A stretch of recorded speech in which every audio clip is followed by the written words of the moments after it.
안녕하세요. 건행머쌈TV 공인회계사 천승호입니다. 자, 이번 영상은 감정평가사 2024년 기출문제 중 두 번째 유형에 해당하는 문제, 즉 공부했지만은 시간이 좀 다소 걸리는 유형의 문제, 변형 문제, 응용 문제에 대해서 소개를 해 드리겠습니다. 바로 시작합니다. 재무제표 표시에 대한 설명으로서 맞는 것은, 자, 1번 문항은 원체 많이 했던 내용이 되겠죠. 이연법인세 자산은 유동자산으로 분류하지 아니한다. 그래서 이제 분류한다 해서 틀렸죠. 정답이 아닙니다. 그 다음 2번 문제, 한국채택국제회계 기준을 준수하여 작성된 재무제표는 준수하여 작성된 재무제표임을 주석으로 공시할 수 있다. 이게 이제 맞는 내용이 되겠네요. 그래서 정답은 2번이 되겠고요. 3번 문항은 왜 틀리느냐? 요거 보시면 환경보고서, 부가가치 보고서도 한국채택국제회계 기준을 적용하여 작성한다 라고 되어 있는데 아닙니다. 재무제표만입니다.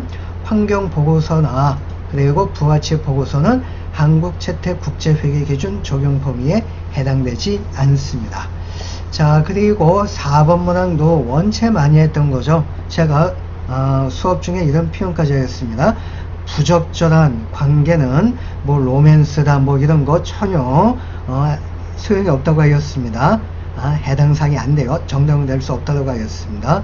부적절한 관계는요. 자, 그래서 4번 부적절한 회계 정책은 이에 대하여 공시나 주석 또는 보충 자료를 통해 설명하여 정당화될 수 있다? 아니죠. 정당화 될 수가 없습니다. 자, 5번 문항은 수업 중에 제가 IS 두 가지 그림을 그린 바 있습니다. 그래서 이제 틀렸는데, 단기 순이익과 기타 포괄 순이익은 별개의 손익계산서가 아닌 단일 포괄 손익계산서로 작성이 된다? 아니에요. 단일 포괄 손익계산서 작성할 수도 있고 두 개의 보고서, 두 개의 손익계산서도 작성이 될 수 있다 라고 하였습니다. 그래서 이 문제는 2번이 맞는 내용이 되겠고요. 자, 다음 문제 한번 또 살펴보죠. 총자산 이익률을 구하는 계산 문제가 되겠는데요. 자, 문제 자료를 보니 박스 내용을 보니까 이제 여러 가지 자료가 주어져 있습니다. 자, 총자산 이익률은 어떻게 계산이 되어지죠? 그렇죠. 예, 분모가 평균 총자산이고 분자가 단기 순이익입니다. 평균 총자산은 2분지 기초 플러스 기말 자산이 되겠죠. 자, 그래서 기초 자산이 10,000원, 그 다음에 기말 자산이 11,000원 주어졌고요. 더한 금액을 나누기 2 하면 평균 총자산은 1,500원입니다. 분모적 구했으니까 단기 순이익을 구하는 게 키포인트가 되겠네요. 자, 얘는 자본 T폼을 이용해서 한번 살펴보도록 하겠습니다. 자, 자본 T폼, 증가가 대변이고 감소가 차변이 되겠죠. 자, 그래서 기초 자산에서 기초 부채를 빼면 기초 자본은 1,000원이고 기말 자산에서 기말 부채를 빼면 기말 자본은 기말 자본이에요. 1,500원입니다. 자, 또한 무상증자 자본 불변이죠. 주식 배당도 자본에 영향을 미치지 않고, 또한 자기 주식을 취득을 하면 자본이 감소가 됩니다. 현금 배당을 결여를 했대요. 현금 배당을 결여를 해도 얘는 자본이 감소가 되겠죠.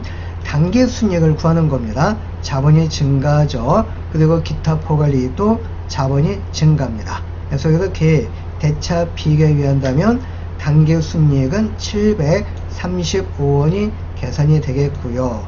그래서 이제 분자가 735원이고 나누기 평균 총자산, 분모가 1,500원이니 나누게 해주면은 총자산 이익률은 7%입니다.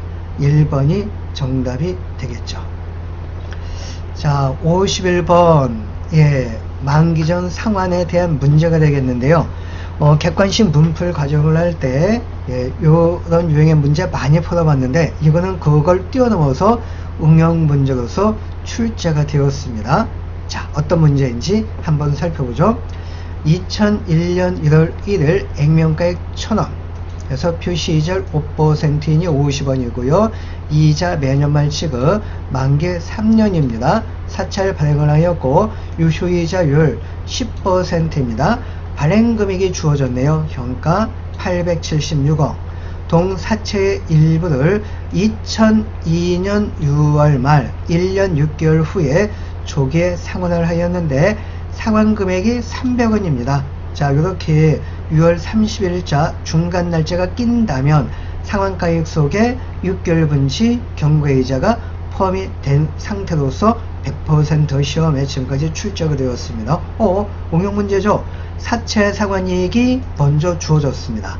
대부분 기본 형태의 문제가 상환이익을 구하는 문제인데 얘가 까꾸로 먼저 주어졌죠. 까꾸로는 응용 문제이다. 이걸 또 뛰어넘어서 2차 연도 말 BS상 사채 장부금액은 얼마가 되겠느냐. 자, 그래서 2002년 6월 말 일부를 상환을 했다는데 그 상환 비율이 몇 %냐. 만약에 10% 상환을 했다면 2000년도 말 BS상 장부금액은 90%가 남게 되겠죠. 물론 10% 상환은 아니에요. 그래서 상환 비율 요걸 구하는 게 키포인트입니다. 자, 한번 해보죠. 아까 상환이익이 먼저 주어졌다고 하였죠. 84원. 그리고 상환금액 300원인데 이 속에 6개월 분치 경과이자가 포함이 되어 있다고 됐는데요. 이거 절대 구할 필요가 없습니다. 이거는 객관식 문풀 2번 문제부터 한 10개의 문제를 푼 바 있습니다. 혹시 이 객관식 문풀을 아직 공부가 안 되셨다면 이 문제 이해할 수가 없어요. 그래서 문풀까지 문제집까지 공부하시고 난 다음에 풀어주시길 권유해 드립니다. 자, 그래서 경과이자가 포함된 상태의 상환금액 요거 주어졌고 상환이익도 주어졌어요. 그럼 6월 말 현재 6개월 분치 경과이자를 빼지 아니한 상태의 장부금액은 384원입니다. 그리고 1년 6개월 후에 장부금액을 한번 구해보죠. 여기 384원이 6개월 분치 경과이자를 빼지 않았다고 그랬죠. 자, 그래서 6월 말 장부금액을 구할 때도 6개월 분치 경과이자를 빼면 안 됩니다. 그래서 주어진 발행가액 876원에다가 곱하기 1.1 빼기 현찰이자 50원 빼고 그 다음에 6개월 후죠. 연 10%이니 6개월 분치는 5%입니다. 그래서 곱하기 1.05 하면은 959원이고 이 중 상환된 부분에 대한 장부금액은 384원입니다. 자, 여러분들 요거 한번 계산기 두들겨 보세요. 384원 나누기 959원을 하게 되어진다면 상환 비율을 구할 수 있게 되겠죠. 그래서 구해보니까 상환 비율이 40%가 계산이 되겠고요. 그럼 미상환된 부분은 60%입니다. 그래서 2002년 말 BS상 장부금액 이제 신나게 계산기 두들겨 봅니다. 그래서 아까 자료에 주어졌던 발행가액 876원에다가 곱하기 1.1 빼기 50원을 두 번 하는 거죠. 그리고 40% 상환이 되었으니까 미상환된 60%를 곱하게 준다면 상환되지 않은 부분에 대한 장부 금액을 구할 수 있게 되겠습니다. 자, 우리가 객관식 문제 배워서 많이 풀어봤던 그런 유형의 문제를 뛰어넘은 응용 문제 스타일입니다. 저 생각은 간평에서는 이런 스타일 문제는 처음 출제가 된 걸로 알고 있습니다. 자, 아무튼 정답은 4번이 되겠고요. 자, 다음번 문제 충당부채와 관련된 문제입니다. 그래서 충당부채를 인식할 수 있는 상황을 모두 골라라 라고 하였네요. 자, 가번. 그래서 법률에 따라 항공사의 항공기를 3년에 한 번씩 정밀하게 정비하도록 하고 있답니다. 자, 그래서 이제 과거 사건이 발생이 되었죠. 항공기를 구입을 했고, 그러면 어떤 의무가 발생되냐면 3년에 한 번씩 정비를 해야 되는 의무가 발생되어졌는데 기업의 미래 행위, 즉 항공기를 매각 처분을 하게 되어진다면 바로 정비할 의무가 사라지는 거죠. 즉 과거 사건으로 인한 의무하고 기업의 미래 행위하고 독립적이지 않습니다. 회피할 수 있습니다. 그래서 얘는 충당부채 인식할 수가 없죠. 그래서 가분이 껴있는 1번 탈락, 2번 탈락이 되겠고요. 자, 나번 이게 이제 조금 헷갈릴 수 있는 부분이 되겠는데요. 새로운 법률에 따라 매연 여과 장치를 설치해야 되는데 지금까지 매연 여과 장치를 설치하지 않았답니다. 자, 우리 충당부채 요건 중 두 번째 요건이 이제 뭐냐면 경제적 효익을 갖는 자원 유출 가능성이 높아야 된다라고 하였는데 여과장치 설치하지 않았다고 해서 뭐 벌과금 부과될 가능성 그런 것들이 이제 안 주어졌어요. 그런 게 딱 주어졌다면 요건을 충족을 하겠는데 그래서 벌과금 여부에 대한 것이 불확실하죠. 그래서 경제적 효익을 갖는 자원 유출 가능성이 높은지 높지 않은지 판단을 할 수가 없습니다. 그래서 충당부채 인식할 필요가 없게 되겠고요. 그래서 나분이 껴있는 3번도 탈락이고 4번도 탈락이네요. 그래서 정답은 5번이 되겠는데 진짜 정답인지 한번 확인차. 법적 규제가 아직 없는 상태에서 기업이 토지를 오염을 시켰답니다. 근데 이에 대한 법률 제정이 거의 확실화됩니다. 그러면 요건 충당부채를 인식을 해야 돼요. 예, 그래서 여기 설명에 의무 발생 사건은 토지 오염이죠. 근데 이에 대한 법률 제정이 거의 확실하니까 현재 의무가 발생이 됩니다. 그래서 최선의 추정처로서 충당부채를 인식해야 돼요. 요거는 국제회계 기준 한 예시 내용으로서 나온 바 있습니다.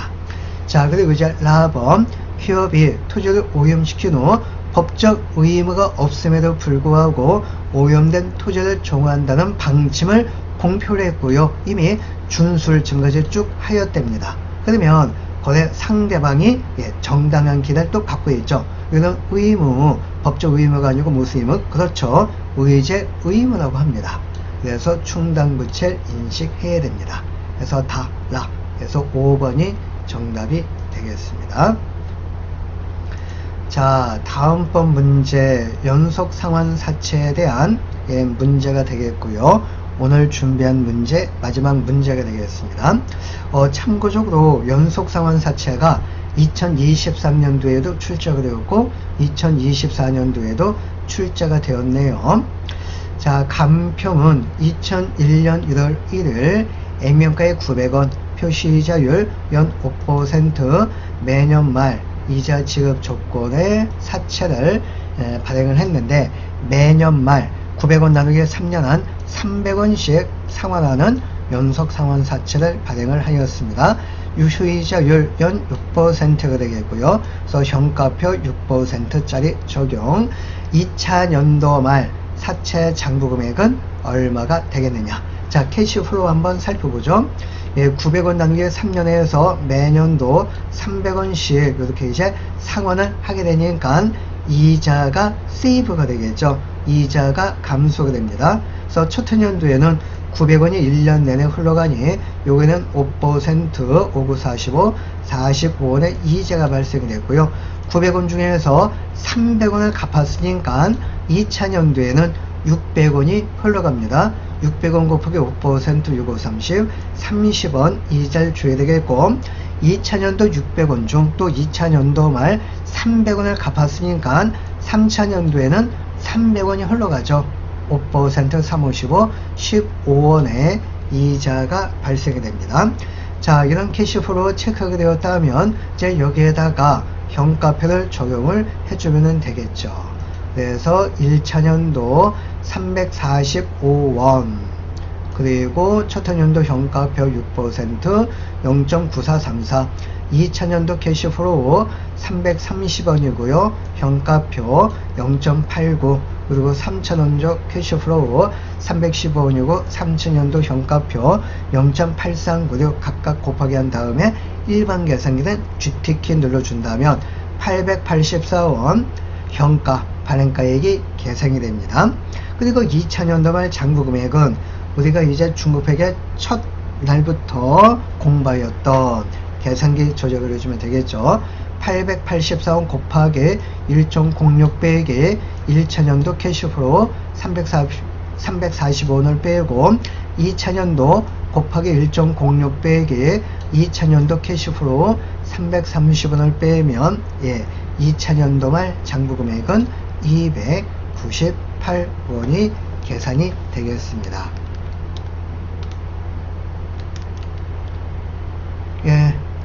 이렇게 계산을 해주세요. 자, 그래서 정답은 1번이 정답이 되겠고요. 자, 오늘 준비한 내용은 여기까지가 되겠고요. 다음번 영상은 이제 2024년 간편 기출문제에서 마지막 문제가 되겠고요. 그거는 원가 회계 두 번째 유형에 해당하는 문제를 소개를 해 드리도록 하겠습니다. 자, 마지막 부분까지 시청해 주셔서 감사의 말씀을 드리고요. 여러분들의 건강하고 행복한 멋진 삶을 기원을 하겠습니다. 건행멋삼TV 감사합니다.